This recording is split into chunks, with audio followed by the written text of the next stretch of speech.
మాచర్ల నియోజకవర్గం కండ్లగుంట గ్రామానికి చెందిన నోముల మాణిక్యాలరావుతో టీడీపీ అధినేత చంద్రబాబు ఫోన్లో మాట్లాడారు. ఎన్నికల రోజున కండ్లగుంటలోని 114వ బూత్లో ఆయన ఏజెంట్గా కూర్చున్నారు.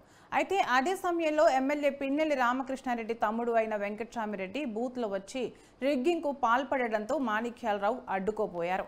దీంతో వెంకట్రామిరెడ్డి తన అనుచరులతో కలిసి వాళ్ళ కుటుంబ సభ్యులపై విచక్షణారహితంగా దాడికి పాల్పడ్డారు. అనంతరం పోలింగ్ బూత్ వద్దకు వెళ్లి తనను కూడా చంపేస్తామని బెదిరించారు.